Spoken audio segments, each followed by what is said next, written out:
I've never really been in psychoanalysis at all my entire life because I think the camera was we're going to do that here. Well, no, I figured we were going there. We got him I in a figured nice we were spot. going there.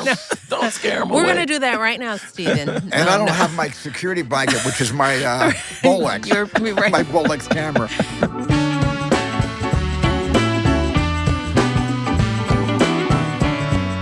This episode is brought to you by Chase Home Lending. Well, hello. Hi, there's a buzz in the room. I know. It's a full house here. It's a thrum.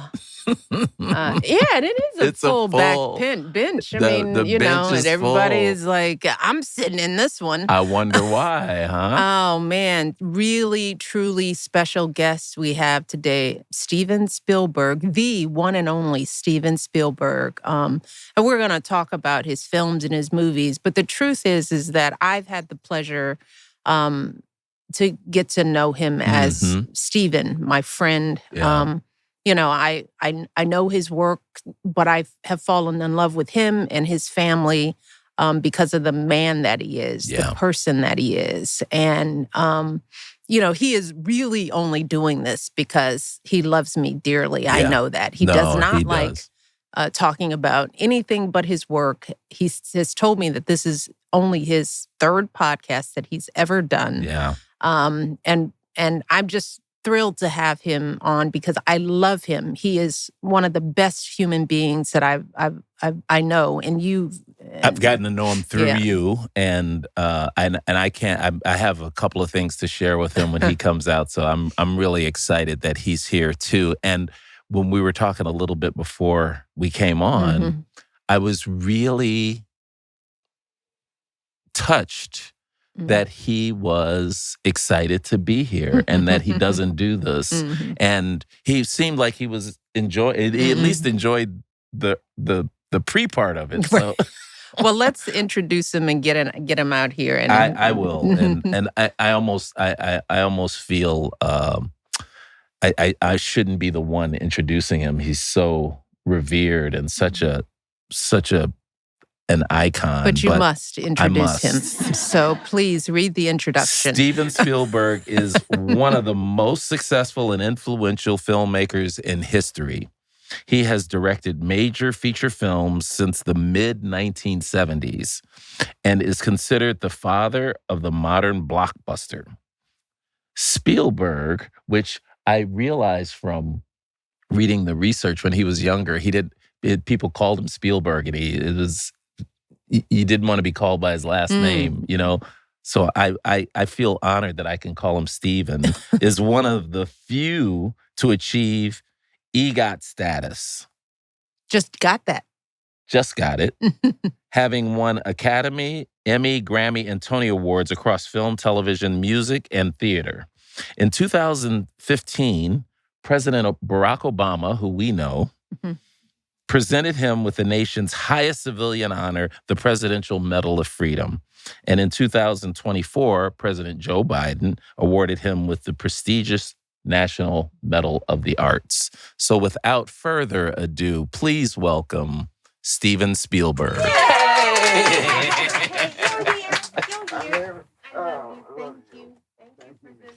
Thanks for being here. Thank you, brother.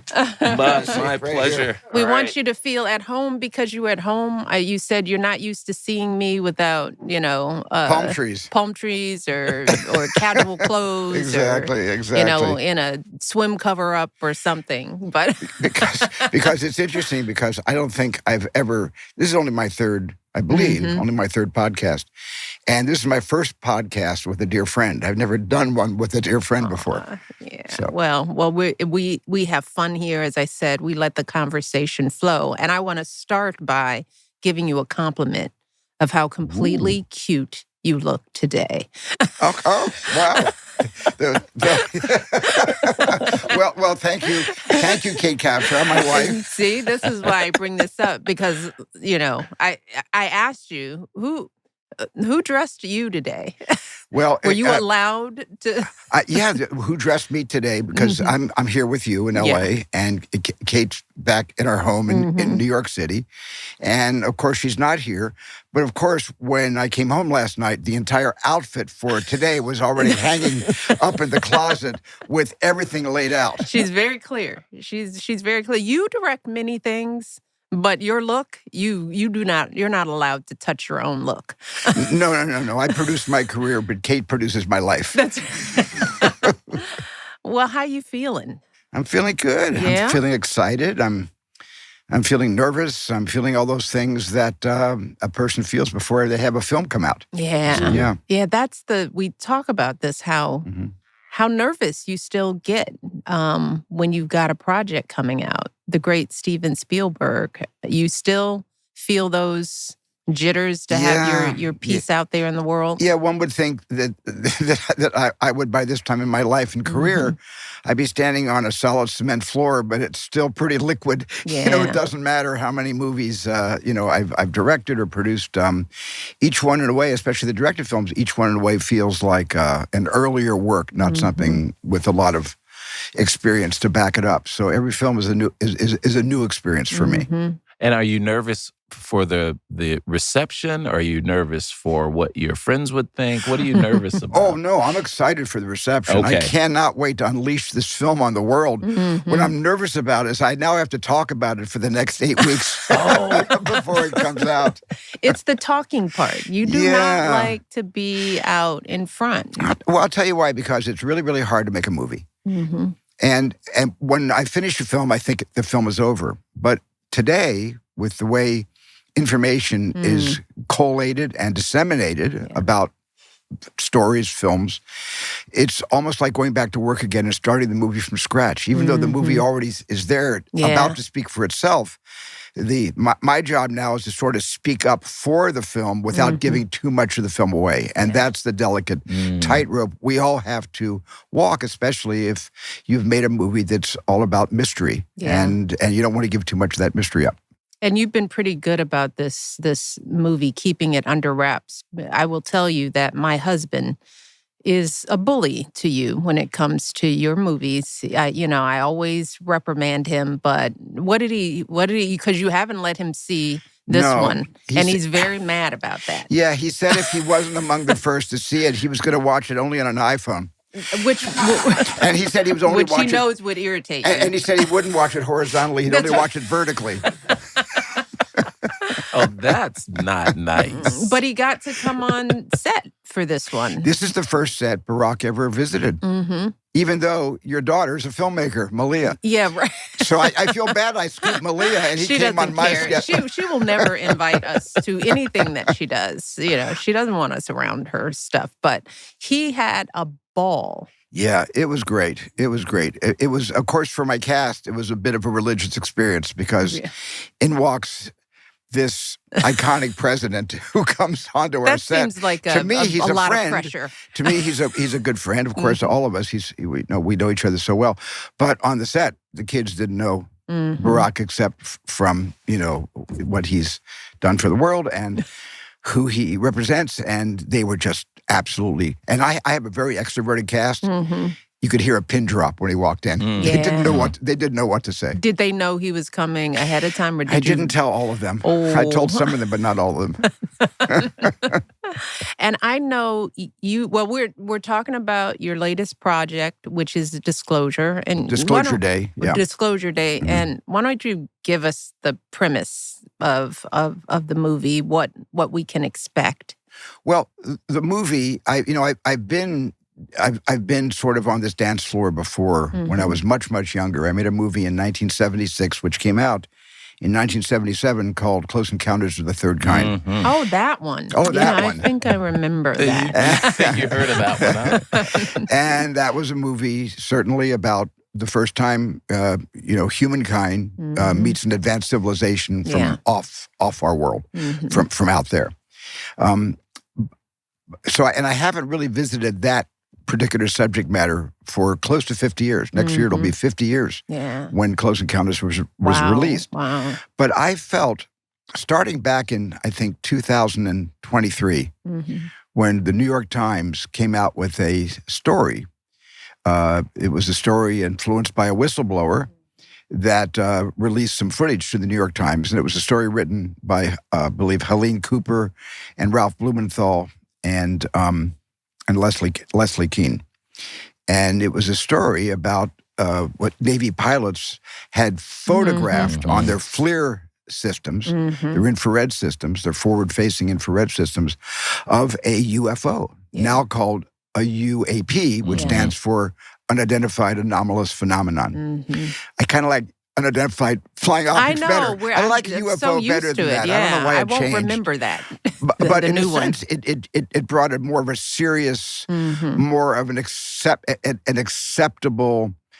sort of lexicon of terms to a world that even now, 50 years after Close Encounters, is more likely to believe that something has been happening for decade upon decade upon decade about our world being visited. And our movie is about what would happen if all this information was disclosed all at the same time. How would that affect everything?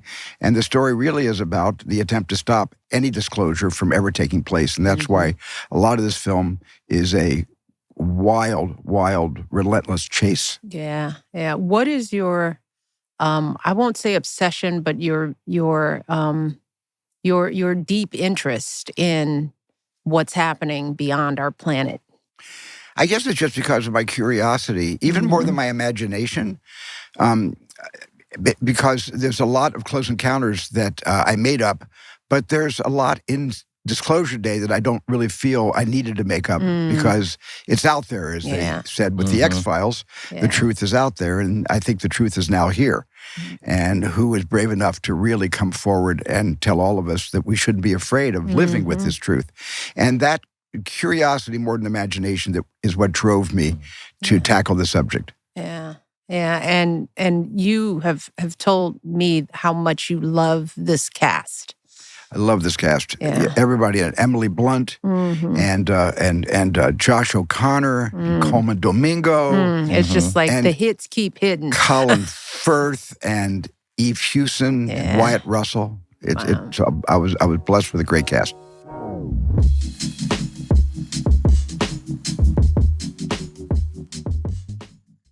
This episode of IMO is brought to you by Chase Home Lending. What if your home buying journey came with a promise you could trust? With Chase Home Lending, you have a partner who understands that every move is about more than just changing addresses. It's about your plans, your future, and the people who matter most. Committed to helping you move forward with confidence, offering local support and guidance you can count on every step of the way. Because when it comes to your next chapter, you deserve a partner who's as committed as you are. There was a time when we moved that things didn't go as planned. We were moving to Oregon for a new coaching position. And as always, I went ahead and my wife, Kelly, stayed behind to get the packing done and get the kids' school year finished. I was tasked with looking for potential homes for us to move into. I usually found a few for Kelly to pick from, but this time I was having a hard time finding something I liked. Finally, Kelly came out with my mom, and after seeing 2 or 3 places they liked, my mom pulled me aside and asked me if I needed some money to help with the purchase. We still laugh about that to this day. I just needed help deciding on what was right for us. When you're ready for your next step, having a local Chase Home Lending advisor by your side brings real confidence. With their support, you can focus on what matters most, your future and the people you share it with. Get started at chase.com/IMO. Member FDIC, equal housing opportunity. One thing I've realized doing this show is that every success story starts way earlier than people think. Before anything worked, there were a lot of ideas and a ton of trial and error. And if you're someone who's ever thought about starting something of your own, you know it takes a few big swings to get there. That's why platforms like Shopify exist. It's built to take you from this might work to actual growth with all the tools you need in one place. Whether it's a side hustle or something you're trying to grow full time, Shopify helps you set it up the right way. And perhaps more importantly, Shopify helps your products show up everywhere people are already shopping, from Google to YouTube to the Shop app. We all shop online a decent amount. I know I certainly do. And now that I've started looking for that purple Shop Pay button, I'm seeing it everywhere. That one-click checkout makes everything faster and easier, meaning you'll lose fewer customers at the checkout stage. Want to build something that's truly yours? Start your free trial at shopify.com/IMO.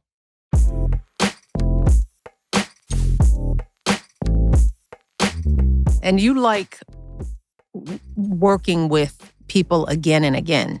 Yes, Is that intentional? I mean, you think of Tom Cruise and you think of Tom Hanks, all the Toms, and Harrison Ford. I love working with the same actors again, but my main family really is the crew. Yeah, I've had the same composer, John Williams. I was with him yesterday finishing up our film. Wow. And how many films have you guys done together? John and I, this is our 30th film together as director-composer. Wow. And so many people in my life I've had in my life. Tony Kushner has written four or five. David Koepp, who wrote Disclosure Day, has written 5 other films for me. Yeah. It's what it does, Michelle. It creates a shorthand, and also when you have people that really service the story, as Shakespeare said, the play is the thing. Yeah. And that's the most important thing. And when you get people that know how to service not my needs, but the actual needs of the story, and they all do their jobs, and they do their jobs so brilliantly. There's no reason on earth that you shouldn't want to hire those people over and over and over again. So I brought with me Christy McCosco, has been with me for 29 years. Christy McCosco already has 5 Oscar nominations for Best Picture. We have a great family. Yeah. Very lucky. Yeah. But that comes from the head. There are a lot of people doing great movies. They don't want to work with the same director again and again, And that says a lot about you, Stephen. I give good rap gifts. They're always going to want to work with me again. You think that's it? I don't think that's it. I think it's a little bit more than the rap gifts. Yeah. I think it's the way that you are with people, and your passion for what you're doing, and you're also a loyal person. Yeah. Well, loyalty is important, but loyalty is something that is sort of a natural thing for me. I mean, it's a natural thing for me based on who my mom and dad were and the 4 kids they raised and the values that they imparted on all of us. Yeah. Well, I'm glad you said something about your mom and dad, because the last time we were together was at Misha's place in Martha's Vineyard. Right. And I want our audience to know that Stephen's wife, Kate, did a painting of one of the pictures of Mish and Mom and you. The 3 of us.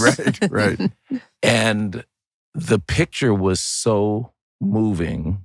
The painting was so moving that it brought us all to tears. And and the last time I was with you was with Mom. That's right. And she was such a huge fan of yours. And you were always so kind to her. And she felt like she had a relationship with you just over the few times that you guys had met. Oh, yeah. And I want to thank you for that. Thank you for telling me that. Well, we had more than a few times together. And she was, as we used to say, I'm a baby boomer, so I'm able to say this, she's a card. Yeah. and she was endlessly delightful and completely forthcoming and brutally honest in the most warm, loving way. And just adored her. And thank you for mentioning Kate that way, because no one knows until now. Oh, my gosh. That Kate painted the picture of you and Michelle and your mom. Yeah, she is a really gifted woman, and the ultimate true partner I know, and I know you know, that you couldn't do what you do without somebody as sturdy and talented, and she's your creative partner in completely. so many ways. Oh no, in every way, Yeah. in every way. Yeah. But I was watching you with my mom, and I was wondering about your relationship with your mom. It must have been wonderful because given the way you treated our mom. When I grew up with my mom and dad, and this is just to find who they are, and I love them both so tenderly and equally, and I miss them equally as well. But, my dad was a real dad, and my mom was a playmate. Yeah. So when I was a little kid, I had friends, and I had my mom, who was my friend. And that's the way she was with Ann, Sue, and Nancy, all of us. Your sisters. She really... It wasn't that she had to drop down to our level to relate to us. She kind of pulled us up to hers. And we just got a hell of a kick out of each other. And to be able to be raised by a mom who you so thoroughly enjoy hanging out with. That's where I think I had a very privileged and lovely childhood. What would be some of the best play moments that you had with your mom? Oh, well, my mom, when we were living in Phoenix, I was the oldest I'm the oldest in a family of four. And we got to Phoenix, Arizona, and the first thing my mom did was, I was 12 years old, I was 10 and a half years old. We got to Phoenix, and my mom went out and got a Willis Army Jeep from the Korean War. What? And went running around town with all of us in the back of the Jeep. In those days, by the way, there were no seatbelts or airbags. Vehicles at all. Just bouncing around in the back. So we're in an open Jeep with no seatbelts with my mom, who was basically, she was a pretty fast driver. And Jeeps have no suspension. So we're just trying to not pop out of the car going down, Black Canyon Highway, going 55 miles an hour.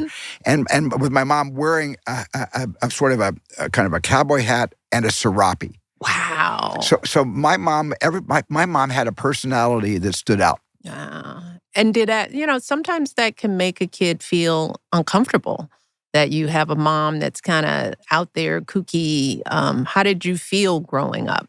That was great, because all my friends just loved hanging out with her. Because once again, she was part of my peer group. Yeah. And when I was 10 years old, she was part of our peer group. When I was 16 and driving, she was part of that peer group. When I was, going to college, 18, 19 years old, she was part of that peer group. And my mom just really was... I think we dressed to her as opposed to her dressing down to us. I think we somehow we always were it, and I admired my mom's style, but I could never myself be that kind of outrageous. Out there. Out there. Yeah. She cornered that market. Yeah. What role do you think she played in you picking up a camera? Was that part of that imagination, her free-spirited nature? Did that impact your decision to make movies? Because you were making movies so young, I think certainly it did. It was sort of my dad's camera that I borrowed, the 8mm Kodak camera I borrowed to start making movies. And my movies were just movies of our camping trips. Because I could hold the camera steadier than my dad did. He didn't have so much patience with the camera, and I did. And it kind of started that way. So in a way, even though in The Fabelmans, there's a scene where Mitzi, my mom, her name was Lee, she gives the character Sammy a camera. In fact, it was my dad in real life that gave me the camera for the first time. So my dad was pretty instrumental in getting me equipped with something that I could sort of vent everything I was feeling and seeing and being scared of. When something scared me, I went off and made a little 8mm movie so I could frighten other people. It's kind of like, something scared me. I'm going to make a movie about what scared me so I can scare others. And it was a real... I've never really been in psychoanalysis at all my entire life because I think the camera was. We're going to do that here. I figured we were going there. We got I figured we were going there. Don't scare them We're going to do that right now, Stephen. And I don't have my security blanket, which is my Bolex. My Bolex camera. But you still do that. This is a beautiful thing. Your gift to us when we're all together in a group. You're not shy, you're talkative, but when there's a moment, you're filming it. You pull out your phone And you're sort of like the elf on the shelf, just kind of, and then you give that gift back to us, at the end of our time together. It's like, oh, Stephen was back there and he was watching that and he captured that. And, what is that? What's that about in your personality where that's your comfort spot?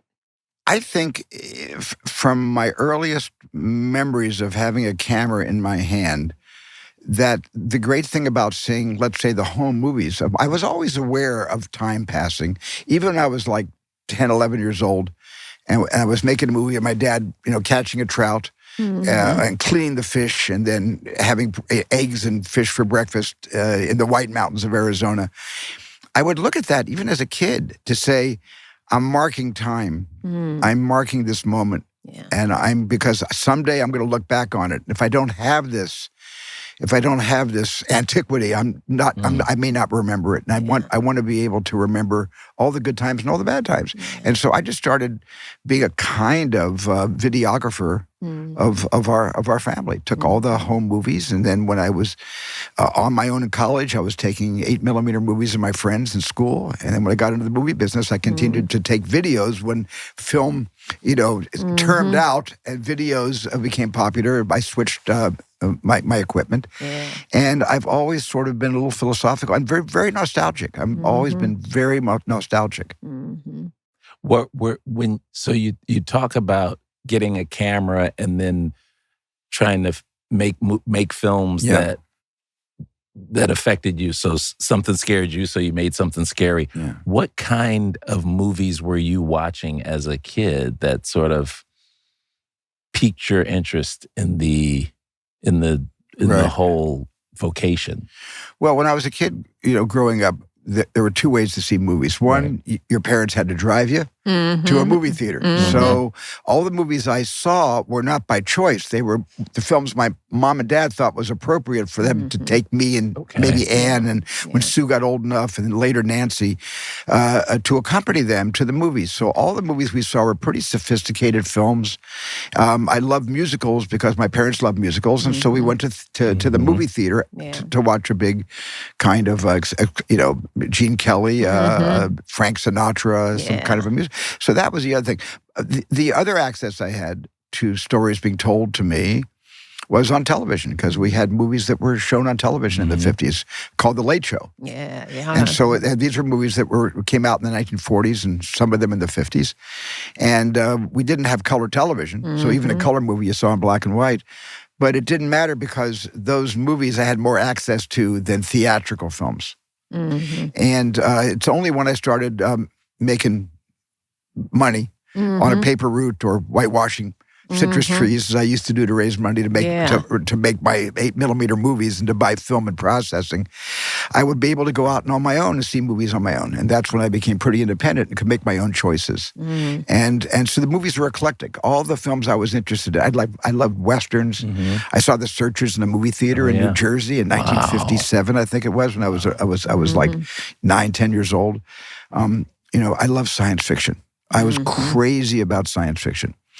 I remember seeing a movie that George Powell made called Destination Moon. Oh, yeah. I saw it in a revival house because it had already played out in theaters. It was being shown years after its initial release, and I went to a theater and saw it for the first time. And it was about humanity's first trip to the moon. And it was crazy good. And I'll never forget that film. And I loved the music. The music sounded like the kind of classical music my dad and mom would play, like Ray Vaughan Williams or Bartok or Shostakovich. And suddenly the score of this movie sounded like classical music. It was a composer named Laith Stevens, and it was the very first soundtrack album I ever purchased, and played it until I wore the record out. Wow. So that it sort of all started with, I think, the Western and the science fiction film. Yeah.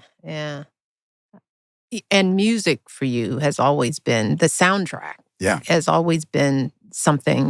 We've talked about this before. We have. You are very savant-like when it comes to compositions. It's like, name that composition in one note, and Stephen can get it. Did that come from your mom, her love of music? It did. It did, because I was raised with Basically, my mom was a keyboard artist, and she pretty much performed Schumann, Schubert, Bach, Brahms, Chopin, and that was the music of my childhood. That's what I grew up with.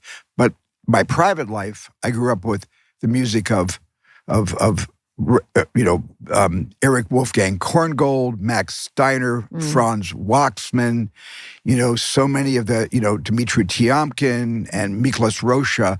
These are the great, most of them immigrants that came to America to write music, and they would have preferred to write concert pieces, symphonic pieces, or even opera, but they couldn't get jobs doing that, so they started to write music for movies. Max Steiner wrote the score for, some of the greatest films, including, the Western I love so much called The Searchers. And so while my mom was doing forehand with a friend in the living room, I'd be in my bedroom with my record player playing motion picture soundtracks. Yeah. And every time I heard a movie score, it would make me want to tell a story and write it down on paper. Oh, wow. Yeah. And storytelling, what can you talk a bit about your process for how you choose a story and when? I mean, your stories range from extraterrestrial to the Holocaust to world wars.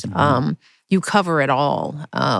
What makes you decide to be interested in a story, and when are you ready to tell it? Because even the Fabelmans, I mean, you didn't touch your life. You sort of stayed away from your biography. I did. Your entire career. Right. And then all of a sudden, the Fabelmans comes out, which, by the way, is one of my favorite films of you. I've told you this before. Thank you, Michelle.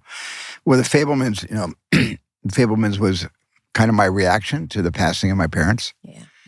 I would have told the story while they were alive, but I was a little too nervous to let out too much of that part of my personal life that wasn't just a metaphor. I was okay about taking my personal life and creating metaphor, but to directly recount things that happened and occurred in our lives and the trauma of the divorce that we all had to experience and live through and recover from, by the way, that was something I wasn't really willing to do. But when I lost my mom and dad, I kind of made the movie in memory of them, but also in a way trying to get them back a little bit back into my life. So I could run the movie and actually, because Michelle Williams became my mom like I couldn't imagine anybody becoming. I didn't think it was possible. But Michelle, based on some home videos that I showed her and some 8mm sound movies of my mom, Michelle had some kind of a, I guess you would call it a transcendental, transference, where either my mom came to her, and I think my mom did come to her on the movie, but she was her. And that was remarkable. As was Paul Dano, as my dad. Yeah, and you shared that moment. You were trying to keep it together to make sure, because you said the cast and crew, they were worried about you through the process. They wanted to make sure that you were okay, and you were trying to settle them down. And then what happened when you came on set? Well, what happened was I told them early on, I said, look, I've gotten all my tears out of the way with Tony Kushner. Tony wrote this as my writing partner. We wrote this very quickly. And Tony sort of got a lot of this out of me because he himself has some therapeutic skills that opened me up to allow me to be brave enough to put some of this down on paper with him. But I told everybody that I got all my tears out writing the script. I was going to be fine. And we got to the set of the very first day. And I had seen some of the wardrobe tests with the actors at the studio months before. But suddenly there's the set, and the set happens to be the house I grew up in that Rick Carter, the production designer, recreated based on all the home movies and home videos I had taken of that house. Wow. And he went on eBay and he found things in my bedroom that I forgot were in my bedroom. And he put them in the set of my bedroom, my childhood bedroom. And I walked onto that set, and suddenly I'm home. I'm back in Phoenix, and I'm home. You can't go home again if you make a movie. Only if you make a movie.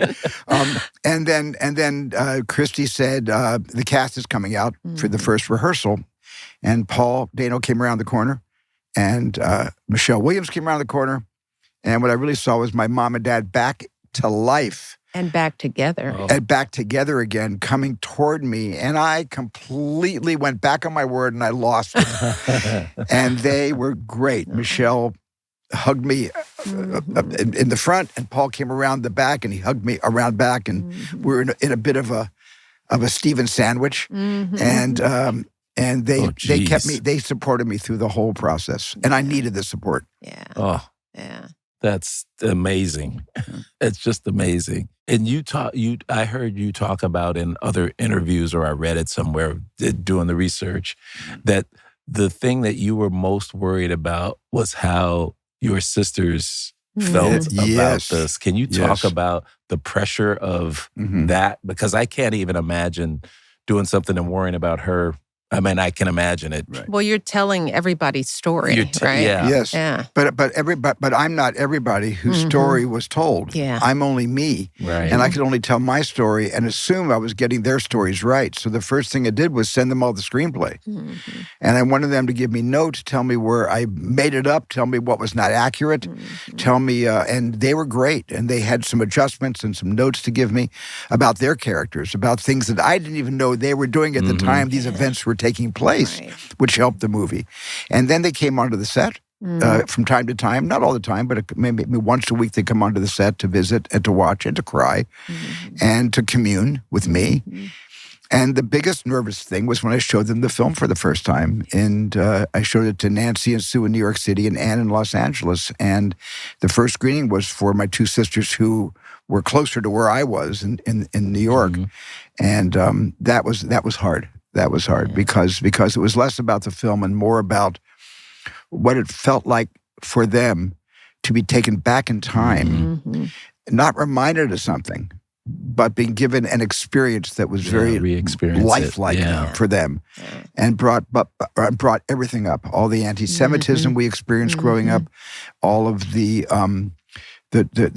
tumult between my mom and my dad, the affair my mom had with my dad's best friend and business partner that eventually caused their marriage to dissolve. And it was really traumatizing to be in a room with them and experience them experiencing our lives together. Wow. Did it feel healing at all? It did, eventually. Yeah. Not at first. Because at first, all the old sores start to hemorrhage a little bit, and then after a while, it's completely healing. Yeah. So, what made it right to do that? You said so it just felt like you were ready for that with Fabelmans. Yeah, I was ready to bring mom and dad back. Yeah. That's beautiful. And other stories that you decide to tell and when. What's your, Well, it depends because I'm a history buff. I love history. Yes. I didn't do good in high school. The only thing I got a good grade in was history. And I love reading biographies. And so a lot of my films are historically, anchored. The Holocaust, World War II, certainly the Amistad and the Amistad Africans. The story about Lincoln. And the passage of the 13th Amendment. These are films that are very close to my heart because the history is close to me. And so I just love telling stories that actually happened and trying to get it as right as possible. My dad fought in the Second World War. He was with the 490th Bomb Squadron called the Burma Bridge Busters, stationed in Karachi and places in Burma. And my dad was eventually in charge of all the ground-to-air communication when all these B-25s and cargo planes were flying the hump, which was a very dangerous, sortie to fly. And my dad was coordinating all of these flights. And so I heard stories as a child about two subjects, the Shoah, which they called the Great Murders, the Holocaust, and stories about World War II. Yeah. So I had always been looking for a war movie to make, and I had seen a lot of war movies on television growing up, but they were all sort of war movies that are pretty much filled with tropes, and yet you think those tropes are accurate until you actually meet the people that fought in that war. And when Stephen Ambrose wrote his book D-Day and the other book Citizen Soldier and introduced me to some of the veterans that landed on Omaha Beach on June 6, 1944, I suddenly realized that, oh my God, we need to tell the story of what really happened with no tropes, or as few tropes as we could possibly include.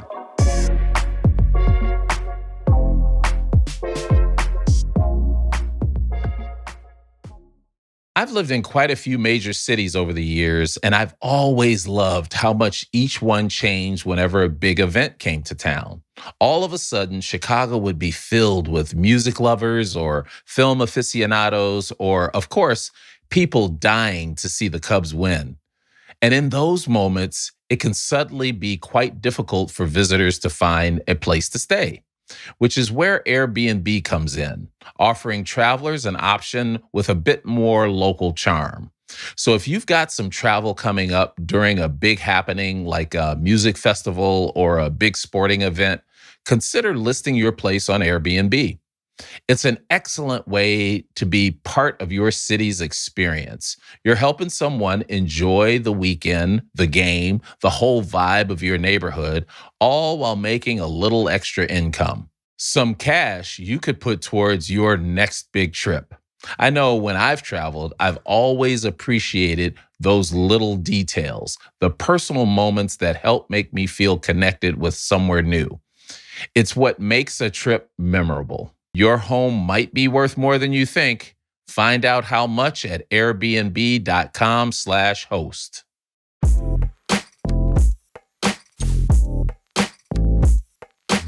What's been the hardest location? I asked, maybe leading a little bit, but the first time you came to visit us, it was in Martha's Vineyard. And you hadn't been back to Martha's Vineyard since filming Jaws because you said that you just couldn't face going back to that island because of the experience. Can you talk a bit about that? Well, actually, I have gone. You were like when I saw you all in the vineyard. That was maybe my fourth trip back. Okay.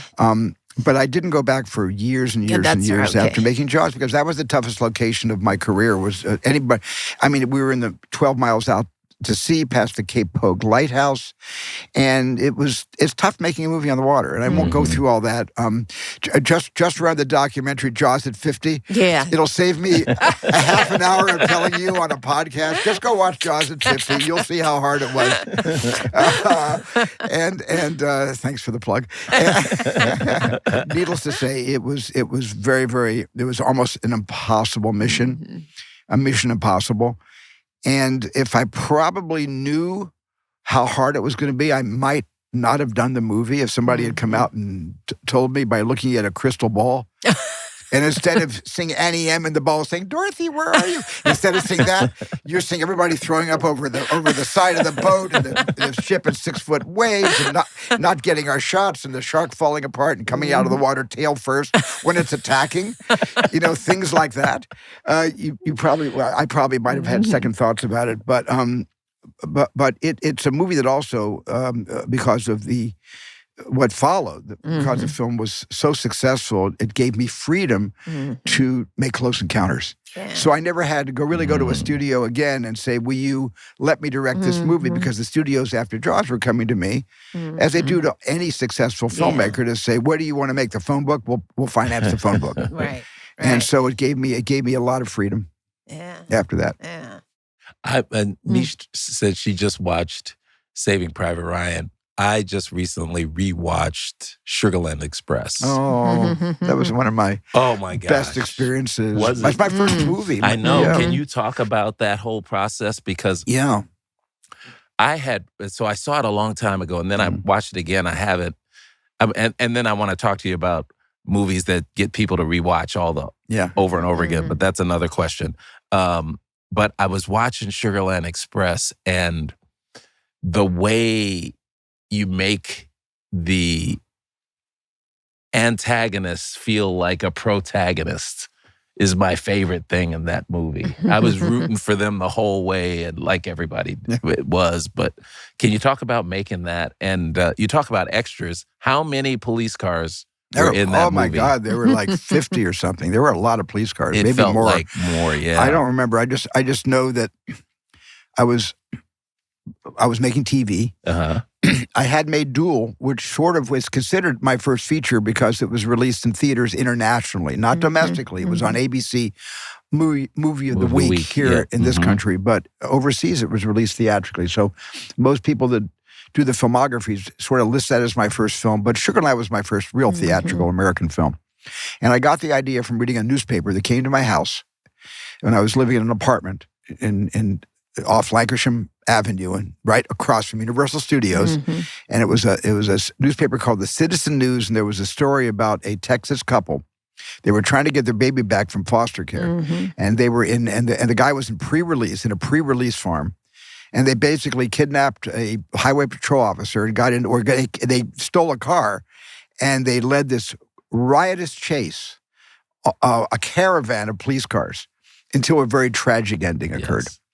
And I went to my friends Hal Barwood, Matthew Robbins, who were friends, who were the guys that introduced me to George Lucas in the 60s. Mm-hmm. And they wrote a brilliant script based on the story that I sketched out. And I went and tried to sell it. And the studio liked the script. And they said, if you can get a movie star, we'll make this movie and let you direct it. And then I went through the business of being said no to by many movie stars. Mm-hmm. Many people turned me down. Yeah. But the one person who didn't say no was Goldie Hawn. Mm. And Goldie Hawn loved the script, loved the character of Lou Jean Poplin. Uh-huh. And she said yes. And had she said yes, that would not have been made, that movie. She got that movie made. Yeah. You know, we were talking the other day about casting, right? And you said something like, you know, the right cast member always kind of shows up, because there's the timing issue. You know, you have an idea, you have somebody that you write for, you think it's that actor, and then they're not available. That's right.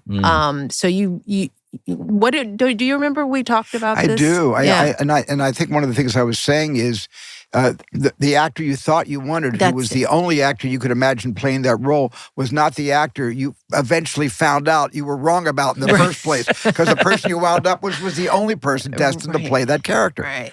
And I really, truly believe that, because I've had many experiences with actors saying no to me, but the person that eventually said yes, I cannot imagine anybody else playing that role. Mm-hmm. And I just think that's a little bit of determinism versus free will. Mm-hmm. We can get into those conversations. I'm not sure we should, but that's the whole thing where I sometimes believe that there are strings connecting everything, and the strings have already been laid out before we get to that juncture right in the road where we think we're making a decision, when in fact the decision's already been made for us. What's been the biggest casting karma that happened that you can remember? Oh my! There's been a number of them. Harrison Ford, did you think of him? Thank you, Craig. You're Okay, welcome. Craig. So was Harrison, he wasn't the first? What happened was George and I had interviewed a lot of people to play Indiana Jones, and we tested them. And they came to George's. He had a small office in Los Angeles across from Universal, and we tested a lot of actresses for Marion Ravenwood and a lot of actors, especially for Indiana Jones. That was going to be whether we made the movie or not. And we both discovered and decided that Tom Selleck should play Indiana Jones. He came in and he read for the part. No diss to Tom Selleck, but he was good. His test was good. I loved it. Would he have had a mustache? You know, he wouldn't have. I wouldn't have let him have a mustache. Right. Maybe if the films were as successful, he could have demanded the mustache later, and then George and I would have given in to Tom. But there's where the strings of destiny didn't cross with Tom. We wanted Tom. We gave Tom the part. And then he had, which we didn't realize, an outstanding contract with CBS Network to do Magnum P.I. Yeah. And Bob Daly, a very close friend of mine, but I didn't know Bob at the time. When they heard we wanted Tom, they immediately put Magnum P.I. into production, preempting Tom from being in Indiana Jones. And now Tom is mad at everyone. Tom's a great guy. I adore him. And so what happened was George, at the same time, asked me to come look at a rough cut of the second Star Wars movie, Empire Strikes Back. So I went up to Northern California, went to the screening room, sat in a room, saw Empire Strikes Back, which I adored. Yeah. And when the screening was over, we were talking about the movie with about 30 or 40 people, and I pulled George aside, and I said, George, what about that guy who plays Han Solo to play Indiana Jones? And George looked at me funny and said, well, he's Han Solo. Yeah. I said, I know, but you know, John Wayne might have been in the same Western forever, but he played different characters. I said, he could do more than one role. And George said, okay, but I got my mind on other things. He was working with Irving Kershner to make this movie. So about a week later, he called me up and said, I've sent the script to Harrison. So on his own, he had a few days to think about it without telling me. He sends the script to Harrison. Oh. And Harrison reads the script and he wants to do it. That was how it all began. Man. Nice. Man, oh man.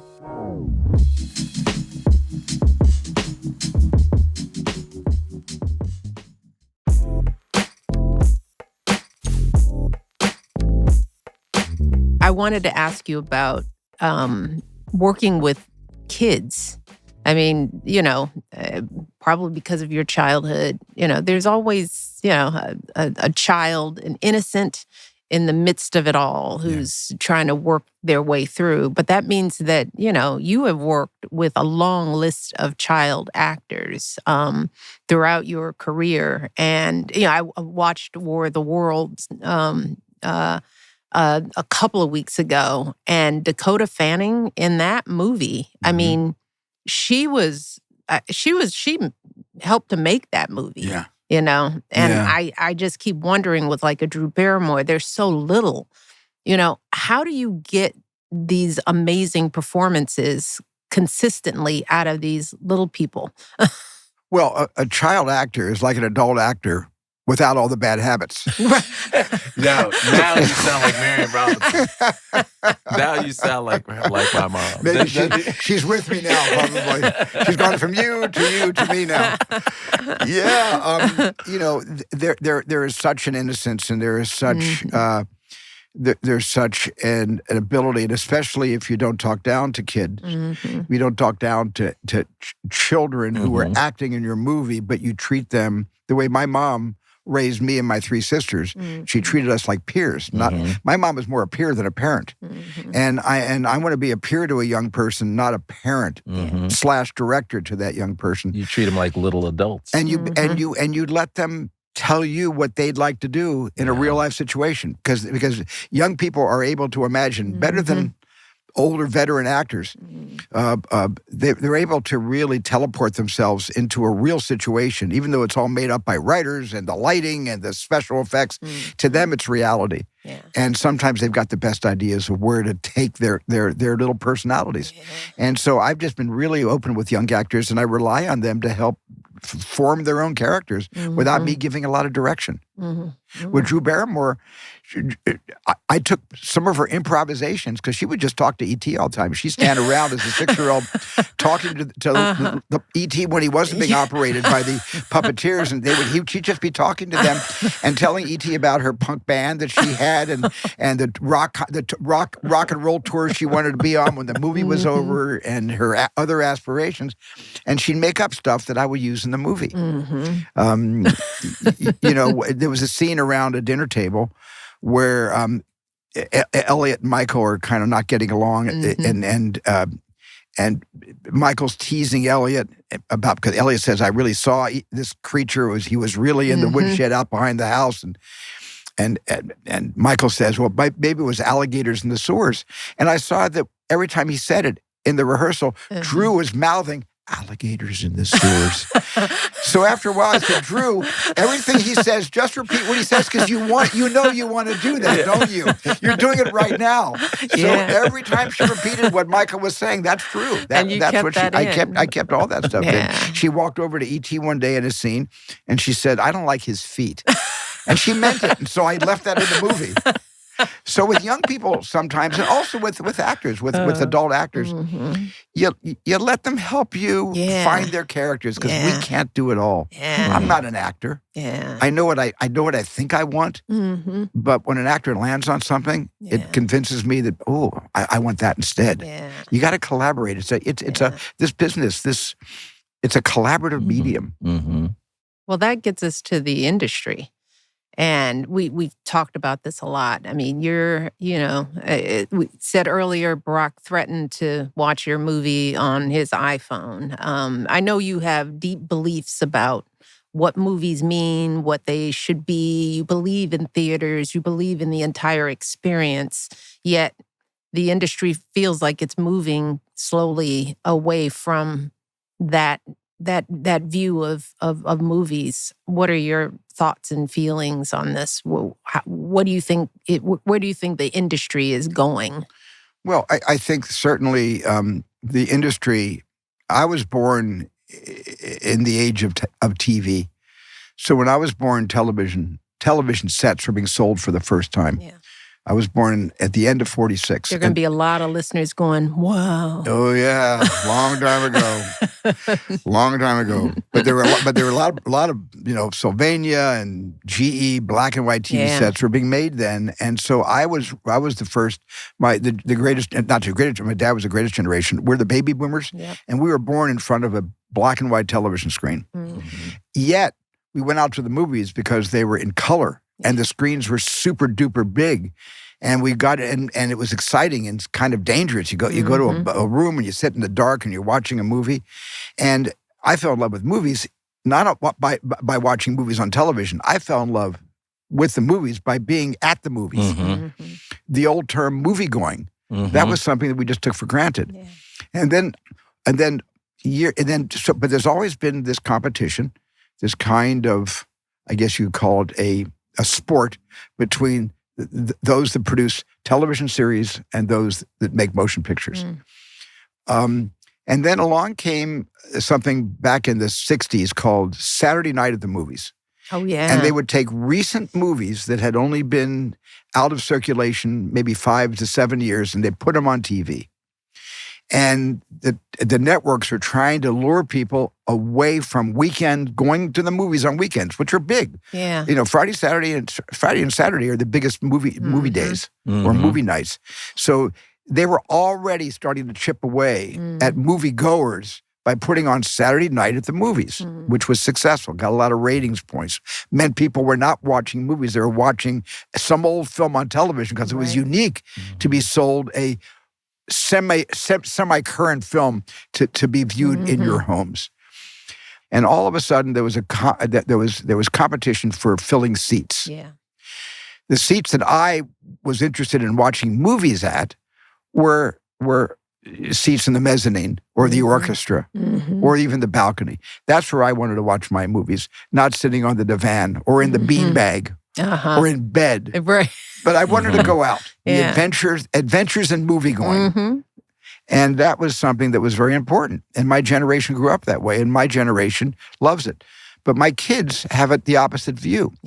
My kids want the convenience of being able to see a story being told on any platform that's available, including an iPhone. They don't care. But when a certain movie does come out where the iPhone experience or the streaming experience is denied to them because the studios believe this film should be seen in movie theaters. And when the studios are brave enough to say, we're not going to go back to the 3-week or 17-day window like Donald Langley at Universal just did, all Universal films now have a 45-day window before they go on, the pay channels and eventually to their streaming platform. And this is very, very important that studios give an audience an opportunity to find these films. Not by saying it's only going to be in a theater for 2 weeks because then we get to qualify for awards later in the year. But it's going to be in a theater as long as people attend that movie. And that's the battle we're fighting. And COVID really hurt us. Really hurt moviegoing because people who couldn't go out to the movies got very accustomed to watching movies at home. And the studios started taking movies away from their release dates and putting them directly on HBO or directly on, pay-per-view. How does that affect the viewers, do you think? Do you think we're missing out on something? The experience of watching something as a community? When you watch a movie at home, there's nothing wrong with it. I watch a lot of movies at home, but it's not an event. To stay home and watch a movie in your living room or in your family room, in your bedroom. It's an event to make a night of it or a day of it, an afternoon of it, even a morning of it, and go out to the movies. That's an event. And it makes it more exciting.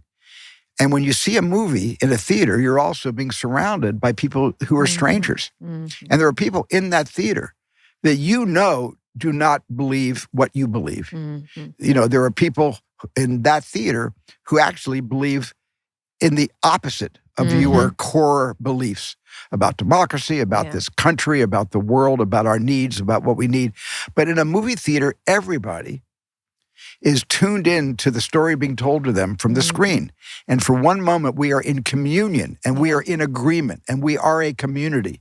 We're a community of strangers watching something that makes us laugh and cry and sing out and want to share those feelings. And often you go into a lobby and you're still buzzing about the movie and you talk to strangers. You're not talking about the stuff that divides you. No. You're talking about what just united you. Yes. And that is the great thing that movies build community. Yeah. And we need community now more than ever. Desperately. And movies can do that if studios will continue to allow movies to play for longer periods of time before they go on television. Yeah. You know what I miss? What's that? When I was thinking about when you're talking about community and going to the movies, because we didn't go to the movies like you did. We went to the drive-in because it was more economical. Me too. Wasn't that great? I love drive-in. Arizona's full of drive-ins. Oh, my God. I was hoping that with COVID, drive-ins would make a comeback. But like ventriloquism? Yes, like ventriloquism. This is a big joke because I think ventriloquism is an underutilized art form. And now I haven't seen Steven Spielberg laugh this hard in all of the times that we have been together. He has a ventriloquist dummy that the team gave him. They gave it for his name is Woodrow. His name is Woodrow, and I'm going to be practicing with him because I'm going to learn how to be a ventriloquist. Okay. I'm not too old. Okay. I'll video it. I'm going to hold you to it. So how do you balance, all that you have to be to make these films and the level of yourself that you have to pour into each project, and not just the project as a whole, but the cast and the kids and with your real life. Because you got a big real life. Y'all got a bunch of kids. 7 kids, 6 grandkids. It's a lot. It's a lot. Yeah. It requires a big boat. Well, they keep me relevant. I'll tell you. They keep me current to the times. My kids do. Yeah. What have been some of the challenges for you as a dad? Being you, and getting home for dinner. Yeah. One of the biggest challenges is just running out of excuses why I can't get home for dinner because it's my loss. It's their loss, but it's also my loss. Yeah. When we formed DreamWorks, Kate said, the only way I'm really going to say this is okay with me is if you get home every night by 6. 5:45 is better. And have dinner with the family. And don't go to work at 6 or 7. Unless you're shooting, you can get up at 5:30, which we usually do. But when you're not, when you're running a studio, you got to have like a 9 to 5 job. And I made that a condition of my involvement with David and Jeffrey. And I said, I'm not doing this company unless this, for me, is going to be a 9 to 5 job because this is going to be a real time drain for me, and I need to be with my family. They understand, and Kate understands when I'm making a movie, that goes out the window. I don't have control over that schedule anymore. So what Kate did was take all the kids whenever I went abroad to make a film, and we would live abroad. We lived in Hungary for 4 months making Munich. We lived 5 months in Krakow, Poland, making Schindler's List. We lived in London making Saving Private Ryan, and Ireland. I mean, and with all the kids went to school there. They were homeschooled there. And then at the end of the movie, they'd all get back to their schools in Los Angeles. And so if Kate hadn't agreed to a mobile home life while I was in the physical with a lot the of whole littles. family, and it wasn't that yours weren't spread out. I mean, they sort of were, and then they weren't. Yes, because she had a bunch of little kids in diapers doing this stuff. I mean, look, Mikhail and Jessica are only 8 months apart. I mean, it's crazy, and it wasn't diapers, and it was really hard for her, and it was not easy for her. Yeah. And I'm off doing what I love, and she's home doing what she loves too, but kind of wishes I was there doing it with her. Yeah. That's the thing. That's the compromise we make. You look. I read your book and Barack's book, so I know all about what it was like for 8 years as first lady in that White House. Yeah. Well, it's hard. Yeah. Is there an idea or a movie that you'd still like to make that you haven't made yet? I really, and I've said this ad nauseum, I want to make a Western. I've never really made a Western since I was in, I made an 8mm, and there's a little Western I shot in, but I want to make a Western. Yeah. And I love them. I've seen them all. And I'm working on one right now. I don't know when it's going to go, but I have something going right now. Nice. Yeah. Is it John Wayne like? Is it Giant, which you introduced me to? I showed you Giant for the first time. I'm surprised you got her to watch something that old. That's good. I loved it. I'm glad. You know, at first I was like, Giant. Okay, we're watching Giant, but it was great. It was really great. Because it stands the test of time. It sure does. As all George Stevens films do. But the Western, the premise, it hasn't been decided yet. So it is just not going to be filled with Western tropes and stereotypes. It's not going to be that at all. It's got to be something new. I've seen so many Westerns, and you know, the great thing about the Western genre, it was supplanted by science fiction. So when Stanley Kubrick made 2001: A Space Odyssey, that was really the death of the Western. Really? Yeah, that was the turning point. Didn't realize that. That was the turning point. Wow. The Western went away, stayed on television for a number of years, but when it left movie theaters, it started coming out on television. Yeah, right. Rawhide. That's what I was around. You know, and the Rifleman, you know, and I mean High Chaparral, I mean the Virginian, one after the other. And that when science fiction supplanted the Western, so every time I see a Marvel movie or I see a fantasy film, I say, and there's a dearth of that. I mean, there's a plethora of that right now, everywhere. When I see those series, those brands, those big IPs, I say, well, that's where the Western went. It basically, dinosaurs turned into birds, and Westerns turned into superhero and fantasy films. Yeah, and that's where we're at right now. So I kind of want to make a Western that isn't a bird, but is something a little different. A bird of a different feather. Not quite sure what that is yet, but I'm working with a really good partner on this right now, trying to concoct one. Well. Oh, the listener question. We better. Oh, yeah. But we got to leave a little time for the listener question. One of the things on IMO we like to do, Stephen, is help out people and give some good advice. So we take questions from our listener viewers. And this one's from Anna, who's in Colorado. Dear Michelle and Craig, I'm 24 years old and I am a struggling, aspiring writer in the entertainment industry. I have a low-paying job that pays my rent, but not much else. I worked hard to go to film school and try to get a foot in. I'm from a small town and have no connections, so I try to make all of the right choices. But I haven't gone anywhere. It feels like every door is slammed shut before I can even knock. There's nothing I've wanted more than to be a famous writer, but I don't have the means to take the financial risk to support those dreams. I'm also incredibly worried that AI will take over the entry-level positions that could help me get my foot in the door, or will mean that fewer shows and films will get made, period. It feels like the ladder was pulled up before my generation could make it to the party. At what point do I stop dreaming and pivot career paths or even career dreams? Thanks. Wow. Well, Anna, here's the thing. The big test for you is, will you persevere? That's the key word, is perseverance. Not ever giving up. Continuing to do what has not worked for you so far. Continuing to write. Keep writing. And the other thing you can do, which is great, is you can post some of your ideas. You can go on Instagram. You can go on YouTube. You can post some of your things. If you have if you're a writer, you're not talking about being a director, but you may take something you've written in short form, find somebody you went to school with who wants to be a director, and put a little film together and use your device, use your camera on your phone. Take advantage of the technology. Take advantage of the technology and to get your voice, because where there's it's a terrible cliche to say this, but where there is a will, there's a way. And where there is a passion, there is an even better way. And if you have that passion through perseverance, you'll get to where you need to be. Yeah.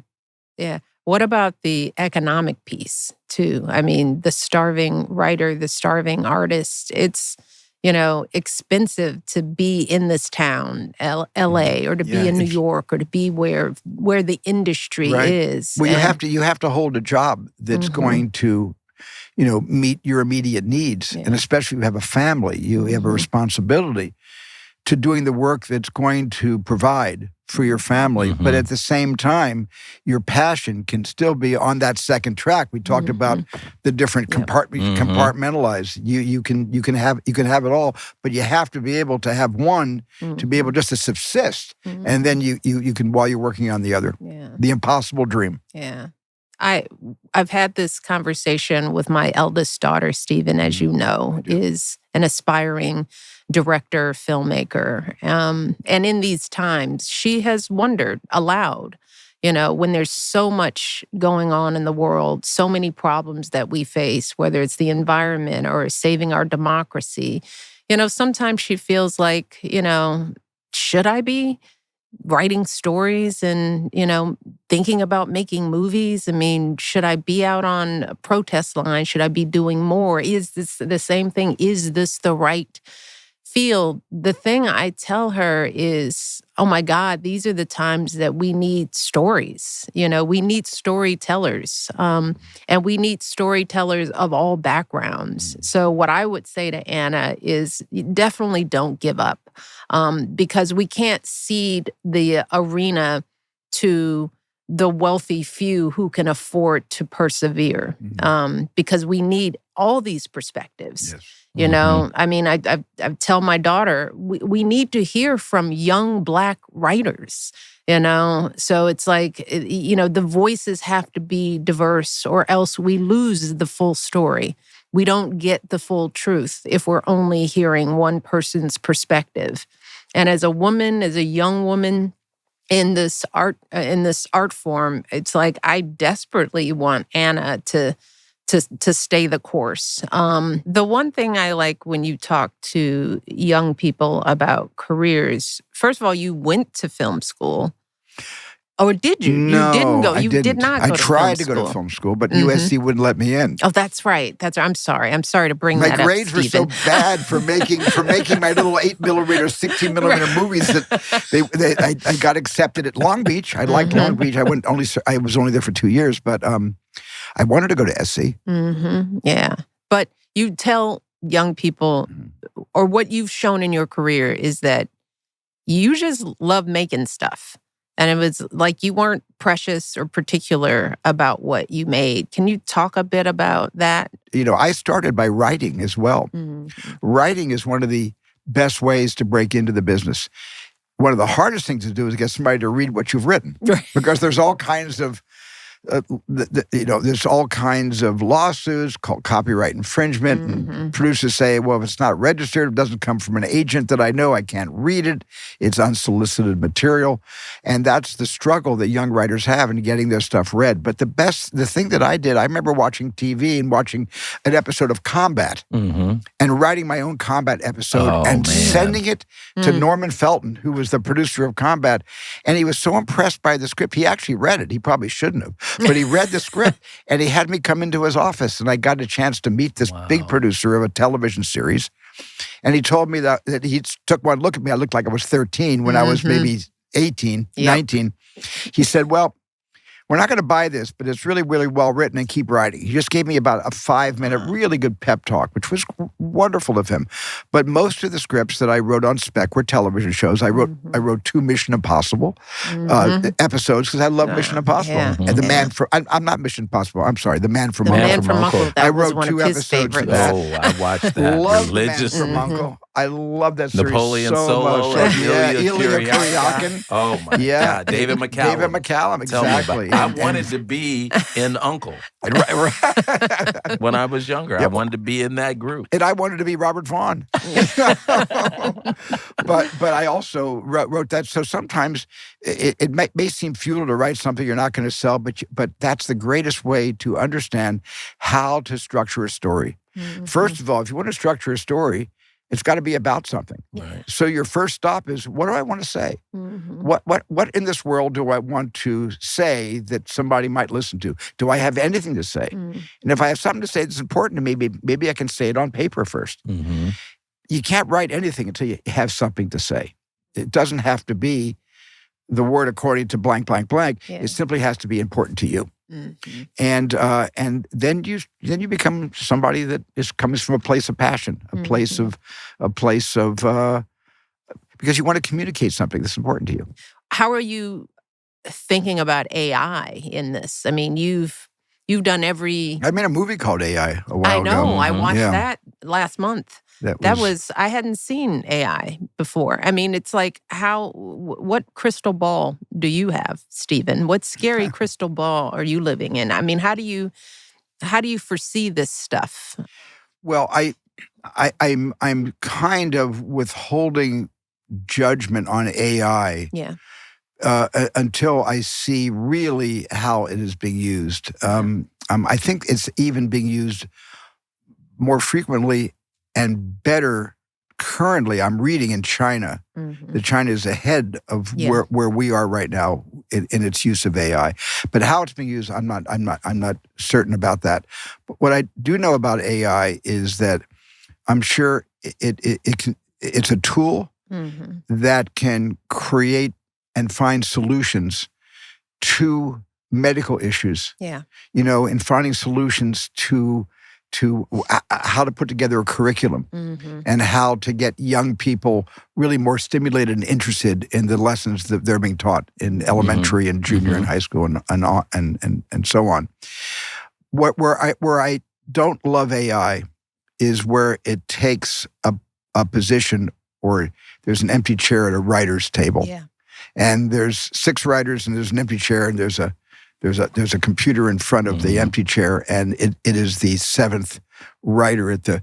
I'm not willing to substitute because I don't really believe in sentience. Yeah. I don't believe that there's any substitute. There's any substitute for the soul. Yeah. I don't think that is an algorithm that is inventable, if there is such a word. And I think that the difference between a computer that's smarter than people, but a computer that thinks it feels more than we feel, is anathema to the way I was raised and how I'll practice my own trade of producing and directing in the future. I don't want AI involved in that way. If AI wants to help me find locations, that's great. Save us all a lot of legwork. But don't tell me that I don't have the right antagonist in this movie. Don't tell me how to write my dialogue for this character. Don't tell me where the camera has got to go. And also, don't tell me what the set should look like unless AI is simply a tool in a large tool chest of the production designer. And just one of many tools the production designer uses. So their own impulses are what is going to determine how good my sets look. Use AI as a tool, but do not use AI as the final word on anything creative. That's where I draw the line. I know that you have a house full of creatives. I do. I have filmmakers and actors and actresses and what do you tell your kids? I tell my kids to follow their hearts, because their hearts are going to tell them, their hearts are going to pave the roads for them more than anything else. You just follow your hearts. I have kids that do more than one thing, which is great. I have kids that act and paint, and they write and they perform and they sing, and they have imaginations. They've all got great imaginations, and I just say, hey, if you have the urge, you have to follow that urge. You have to let it lead you. Yeah. And who knows where it's going to take you. Well, your kids are amazing, and I've had the privilege and the honor to spend time with them. They are creative and interesting and humble. Yes. Charismatic, all of that. And that's a tribute to both you and Kate. My kids are making their own names. I'm proud of them for that. They are making their own names. They are. It's great. They are. Well, Anna, Craig, did you have anything to add to? No, I don't. I think we've covered enough for Anna, but this has been really neat, Stephen. Thank you. It's been great. Thank you. Anna gets some advice from Steven Spielberg. How about it's that? Like, whoa. How about that? Yeah. Stephen, I love you to death. I love you to death, too. Yeah. Yeah. And I'm not trying to suck up so I can see Disclosure Day before it's... I got to show it to you sooner than later. That would really start something if you saw it before Barack saw it. Oh, yeah. Not that I'm trying to start stuff, That would really start something. Yeah, he may never let me back into higher ground again. Well, I know it's going to be an amazing movie. The buzz has been good. You've got an amazing cast, and it is so timely. You know, everybody's asking, and the question's already been answered. But Barack Obama, is like, what's the answer?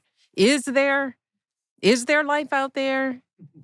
Well, Barack was right when he said that he believes there is life out there. I think it's mathematically and scientifically impossible that there isn't life out there. That's right. Where there aren't advanced civilizations out there.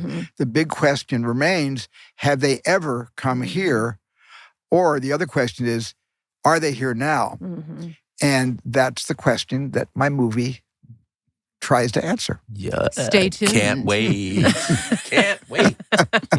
This one I may go to the theater for. Oh yeah, you better. This is for a big audience. This is for Okay, big you audiences. hear that, people? This is Don't watch it on your iPhones. No, this one's for big audiences. Barack Obama Believe is me. just being petty. Go to the theaters right away. Stephen, thank you again for being here. Michelle. I hope Thank it you, wasn't too Craig. painful. Thank you. This did was good. this was a pleasure. This was almost like sitting around the living room. Yay! It was. Good. It was. Good. That's what we aim